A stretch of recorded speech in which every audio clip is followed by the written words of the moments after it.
Now, 3 years in a row, right?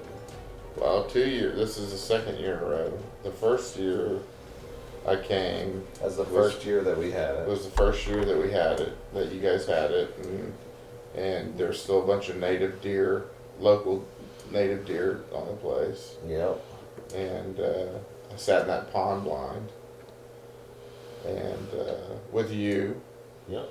And Mike, and I shot that big mainframe 8. What is it, 10-pointer? No.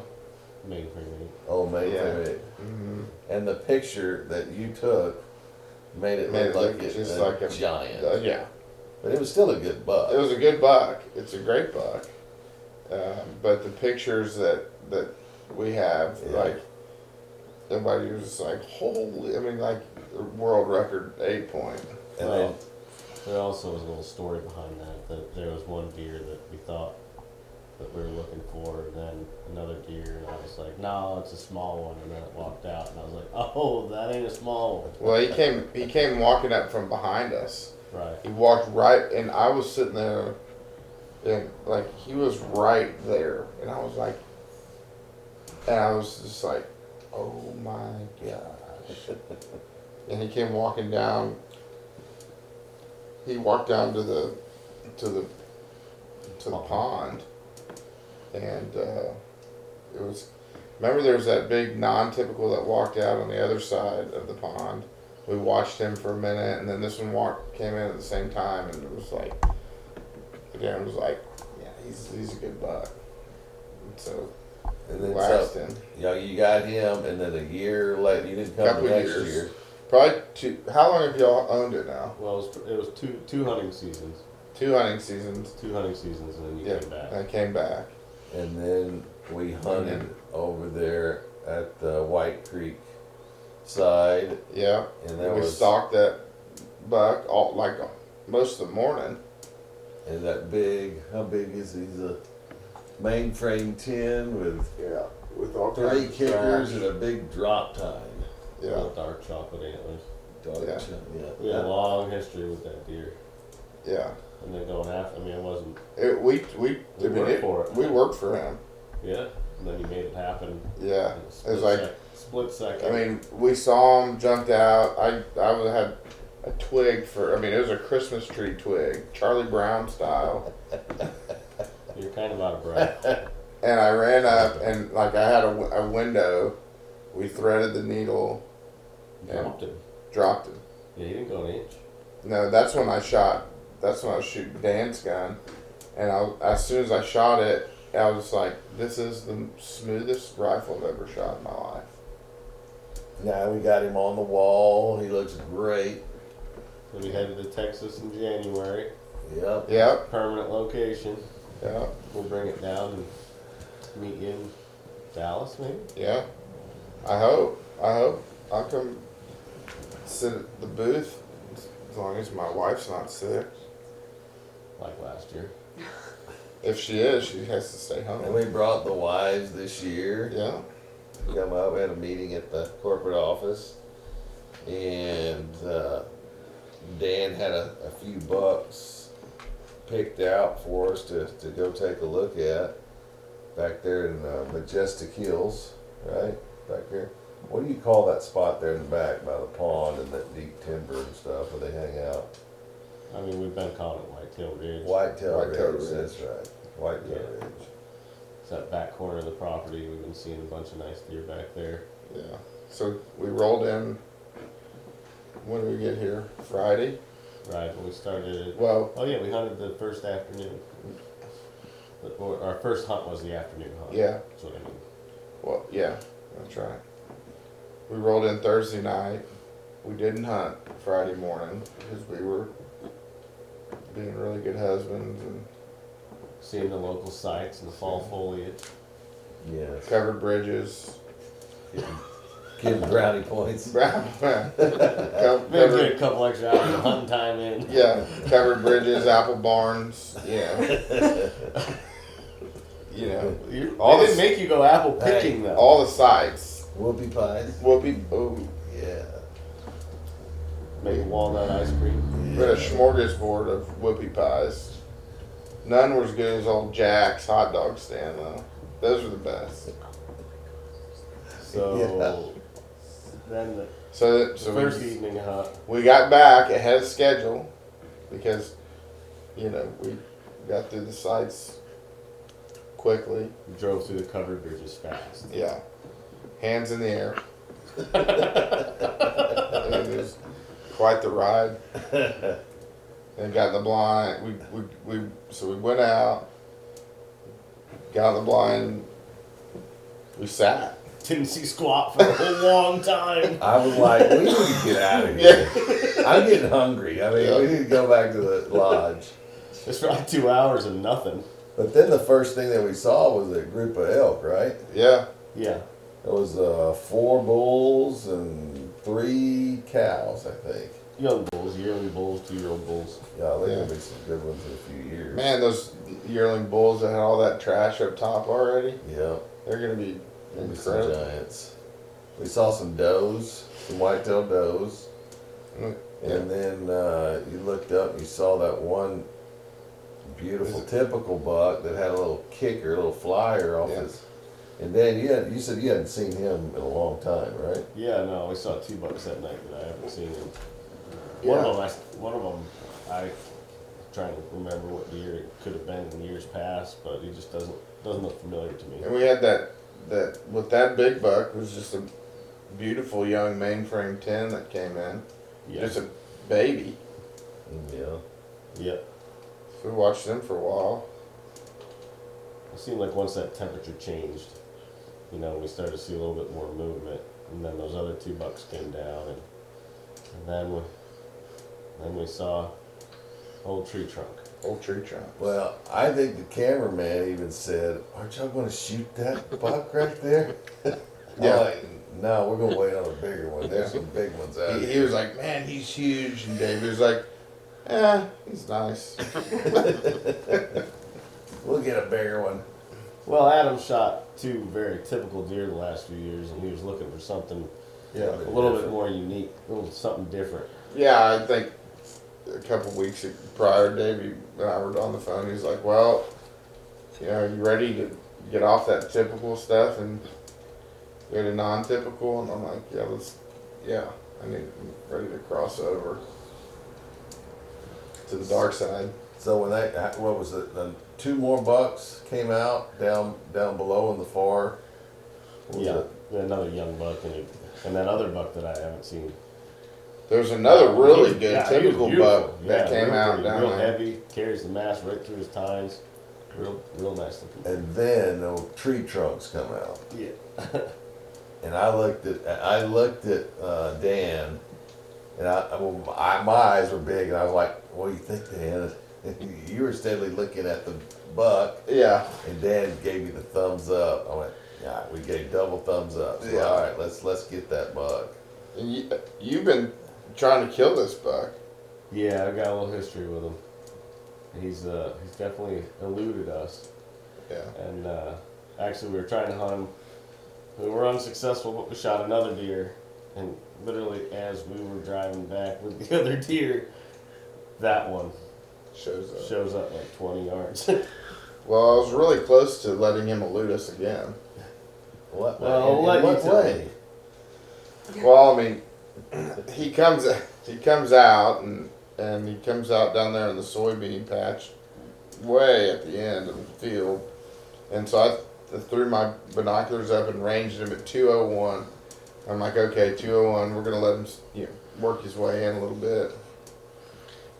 And he got to the edge of the soybeans right before the field started, and I ranged him again. He was at 185, and so I'm like, okay, 185.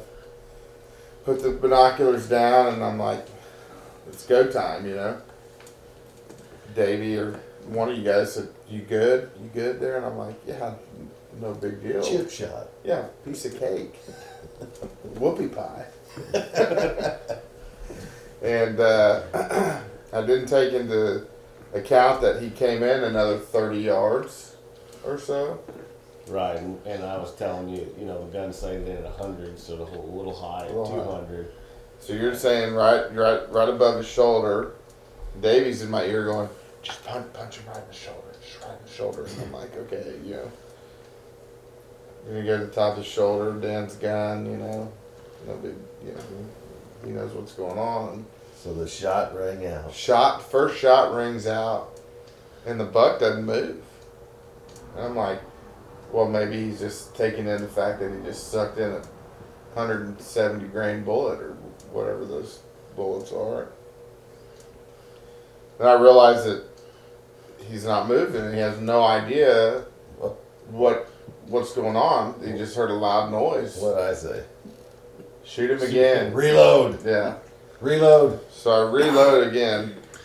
Kaboom! Nothing happened. That shot just finally got close enough to him where he realized that he doesn't need to be standing here anymore. He left. And he left. Rapidly. He just trotted off like nothing had happened. So I'm just beside myself. Everybody's grumpy. Oh, I'm beside myself because I'm thinking my gun is totally jacked. And here, Adam, shooting this gun, and he just missed a buck of a lot, like the biggest buck ever. Well, we've talked since then, and we agree on 2 times. Well, yeah, because as soon as there was two misses, but the other times I was jacking with that turret, that scope doesn't have a 0 stop, and I thought we needed to be on. Whoever shot at the last. Dan's telling me 2 times, really, just to make me feel better because I'm. Well, no, I mean 2 times is because I jacked with that scope after that second shot. I'm beside myself.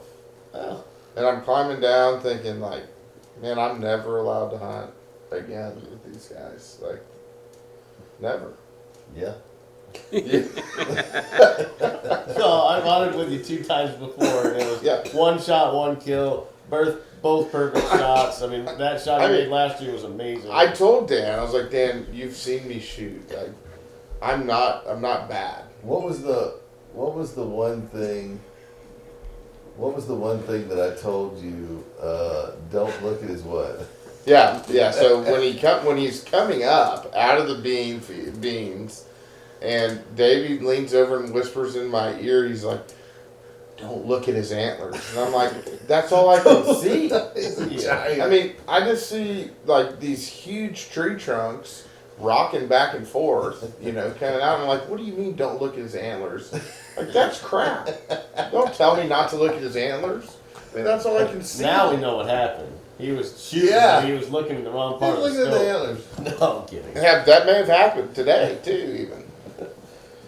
And so he climbed out of the blind. Yeah, climb out of the blind.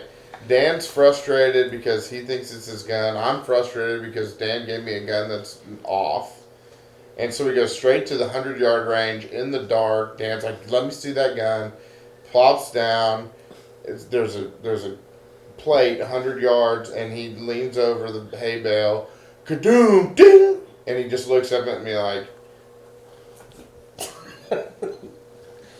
It ain't the gun. Loser. Loser. No.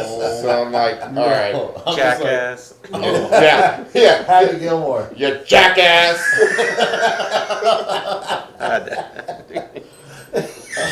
edit. Oh man. So we come back. We come back, and you know, the girls are outside. My wife's like, "I didn't marry a loser." I mean, she's so supportive. And, Well, yeah, we went back out. We said, let's go to the 200-yard range. So we go back, and we're all kind of getting situated in here, and I'm just sitting there, just running things through my head. And Dan and Eli are getting ready to go back in the pasture to shoot it at 200 yards. And I said, I'm going with you. Like I gotta go. And so we go up there. It's pitch black. We put a DeWalt battery flashlight at the yeah. 200-yard target. Shining on the 200-yard target. We go 200 yards away. We're worried about shooting through a tree. And Dan says, well, this, we'll see if we can get through this. And he leans over at 200 yards. Kadoom! Ding! At 200 yards. And I'm like, I cannot believe this. This is... He literally immediately said, give me that gun right now. Okay, I was pretty pissed. I mean, give me that gun right now. Yeah. So I lean over the hay bale, jack one in, kadoom, ding, and I'm like, I just gave Dan this look like, I'm guilty. Like it's on me at this point. So we climb back in, and Dan's like, well, let's go find this deer. He's dead. And I'm like, yeah, he's got to be dead. He's got to be dead. So Eli and Dan and I drive down there. Dan gets on the thermal, starts walking into the timber, and Eli and I stand back, and we're looking for blood. And Eli finds the first shot where it hit, or one of the shots where it hit on the edge of the bean field, or where the beans meet the field. And he's like, look, here's a shot right here. So I said, well, where's the blind? We kind of guessed. We couldn't really see where it was. And I walked straight towards it. And I found another shot. I said, here's another one right here where it hit the ground. And so I'm like, okay, well, there's two that we know miss. And so at that point, I'm like, I don't know. I don't know what to do. And so we kind of walk to the edge of the timber, and I see Dan's camera, his light on his phone come on, and I like, me as an Eli, his phone's in there, like he's right there, like maybe he's on it, And so we start going in to meet him, and we finally meet him, and we're like, hey, anything? And he's like, no, nothing.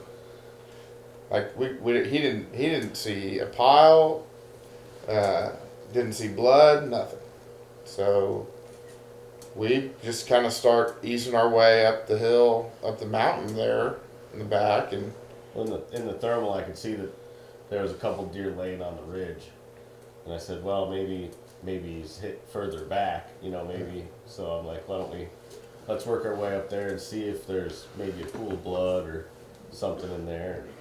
So we headed up there, and kept on seeing eyes, so we look real good, make sure they weren't the deer. Yeah, we saw that small antlers that looked similar to what Adam had shot at. And then before we walked up, we found where they were bedded. That's right. And we were checking, couldn't find any blood. We was using the thermals. We had some lights, trying to find blood, trying to find, fresh tracks, hair, really anything. And so you missed, and you missed, right? Yeah. So you were upset, right, for yesterday evening. So let's get up early in the morning. Yeah. So we backed out. Yeah. We Yep. said, let's leave him here. He'll be back. He'll be in the area in the morning. We backed out. because we didn't blow anything out. Didn't blow anything out. Yep, that's right. And got up this morning, got in the blind, got situated, and it was slow for a little while, early. Real slow. Yeah. And then we saw a couple yearling elk come back out, and 2 years, those two. those two bucks that we saw the evening before came out, And something about when they came out in a hurry. We saw a bunch of some does milling around early too. Missed that too. And Dan he leaned over to me. He's like, "Look, man," he goes, "I think in your head you're thinking that's farther than it is, and you're focused on shooting high above your target." I'm like, you're right. This hill going down from the blind is just really It's screwing. deceiving. Yeah, it drops. It drops. Yeah. And I'm glad he said that to me because it put things into perspective for me. I'm like, I got to remember the furthest that is 200 yards to that bean field, where the beans start. But when those two bucks came out down there, and they kind of rushed out, and it was all of a sudden, oh, there's two down there, and I started getting the shakes right then. And I don't know. I mean, we weren't even after those bucks. No, but they came out before your buck had come out the night before. Right. Mm-hmm. So, deja vu. Yeah. And I had the shakes. They set in. And they moved on, and we sat for a little while, came up with some new hunting apparel. I think we ought to copyright it, patent that, and so then we got that. We ended up getting out of the blind and kind of made a plan. Went up in the thick timber there, looking for anything. Yeah. Didn't see nothing.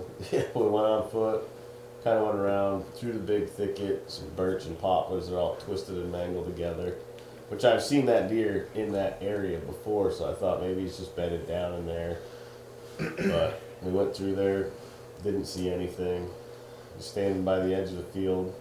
But I think I said let's just pop up over the edge of this field and have a look. And we got like 2 steps, and Davy's hitting me on the shoulder. Get down! Get down! Calls us off in a hurry. Get down, yeah.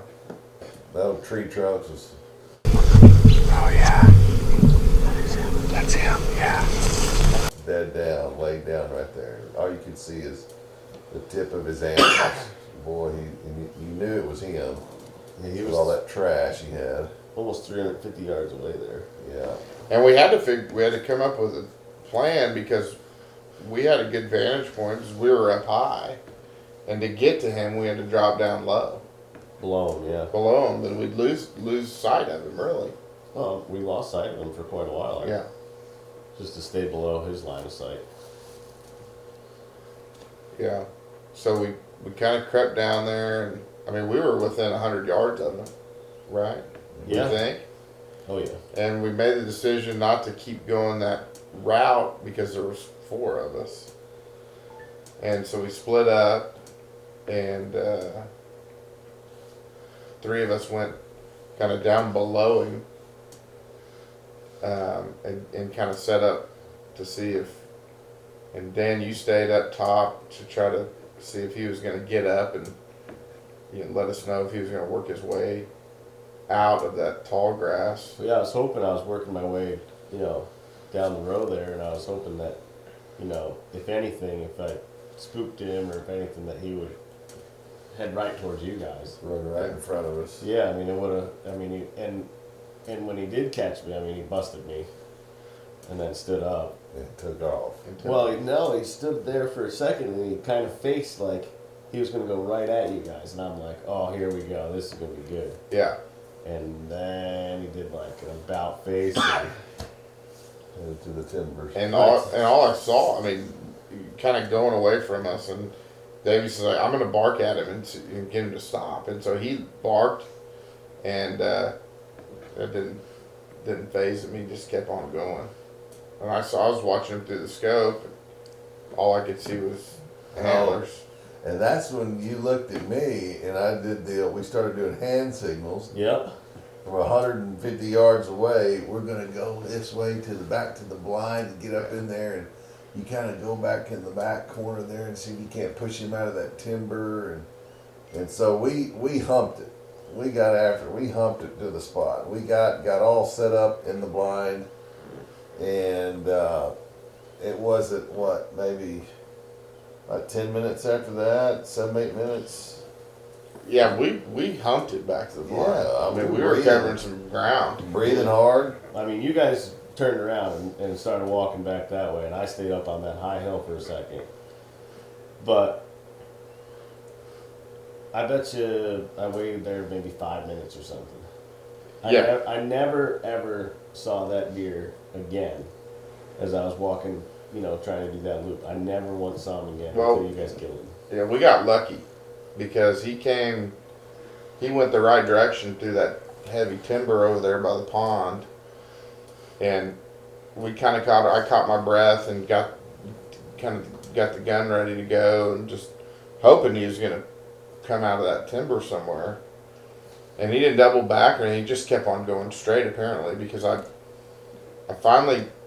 was watching out that window of the blind because we knew which direction he had gone or which direction from the blind he'd be based on where he ran. And You said, here he comes. Yeah, I saw something kind of moving pretty good clip through the timber, and I got the gun out, and I said, here he comes. I think that's him. I mean, I was going to be ready either way, whether it was him or not. And he come out, and I like, oh no. And he stopped, because now is the first time we've seen him in daylight. Yes. Really daylight. The night before, it was pretty dark. And he turned his head, looked like that, and I said, I don't think that's the same buck. Yeah, I'm like, Boom! boom. And as soon as I shot, I knew I'd hit him because he kind of sucked in that bullet. And I was like, man, he's good. Headed to the thick woods. He's headed, and he ran across, headed to the thick woods, and we watched him go in to that goldenrod, and then he was disappeared. Yeah, I mean, I was actually headed in a whole completely different other way. But when I heard you guys shot, I was like, well, I'll just kind of cut across these, went around the pond, went through the ridge, through the swamp, and headed back to the stand. And saw you guys. But you didn't think he hit the deer, did you? I did, because the bullet sounded like it just kept on traveling, the echo and everything. Yeah. Sometimes when you're farther away, you hear that sudden, Yeah. You hear that pop. that whack. No, and I knew I hit him with that first one. And I mean, I knew he was done. You made it to the deer blind. We went down there, kind of guessing where he went in. I marked the tree, or the last time that I saw him go behind that tree in a little thicket, and no blood. Didn't see any blood. Walked up there, and I'm like, well, he's not where I thought he'd be. Right here. What'd you say? Yeah.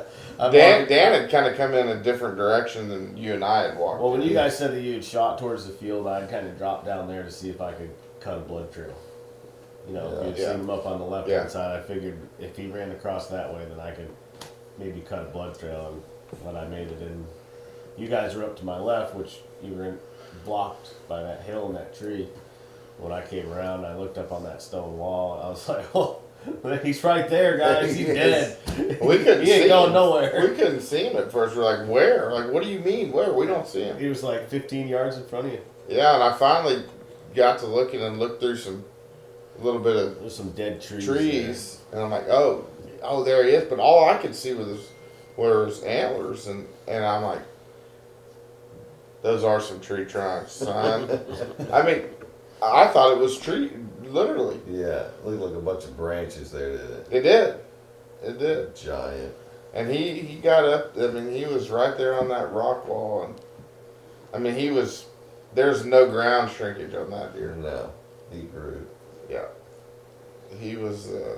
But it was awesome to see that buck the first night, and then end up this morning having him hung up in the cooler.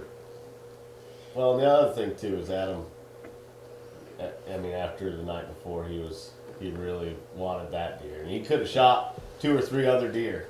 Yeah. But he so being able to put it all together today was pretty special. Well, I mean, it's not very often where you have the opportunity the very next day after you shoot at a deer one time. I mean, it's Right. your chances go way down of that buck coming back anytime soon.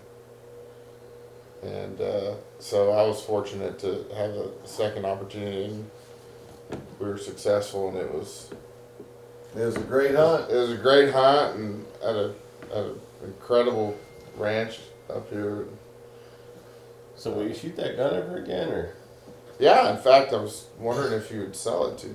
So I'd really like to go shoot it some more down in Texas. On some flat ground. Make sure you have some earplugs. Yeah, that is for sure. Yeah. Well, the price probably went way down too. Yeah. Get it cheap. Well, He could have bought that thing real cheap as we were leaving the blind that first night. I'll tell you that. the problem is it only comes with half a box of shells now.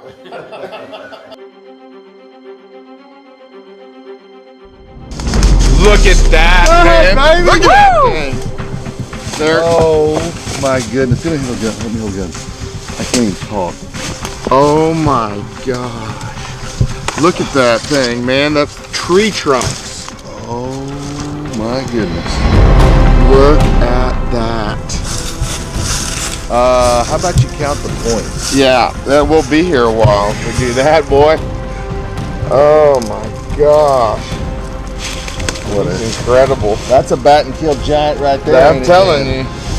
Northern So whitetails 1, 2, are the real deal. 4, 5, 6, 7, 8, 9, 10, 11, 12, 13, 14, 15, 16, 17, 18, 19, 20, 21, 22. I'll count that one. 23, 24, 25, 26, 27, 28, 29, 30, 31, 32, 33, 34, 35, 36, 37, 38, 39. We'll call him a 40. We'll call him a 40 pointer. Man, guys, that's unreal. I mean, that's a buck of a lifetime. Oh, you ain't lying. I mean, 40 points. I mean, that's incredible. So people Thank back you. in Texas, and they say, well, what'd you kill? 40 pointer. How much mass did he have? Well, Oh, see that tree gosh. trunk over there? I think What a bowling ball. monster. Job, Dan. Dan Dano. put us Oh, on a boy. giant.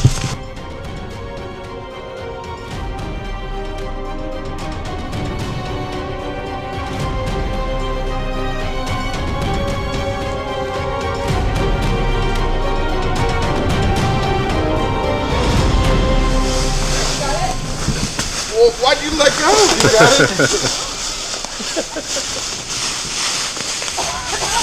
This is Battenkill couples therapy? Yeah. That's how we do it.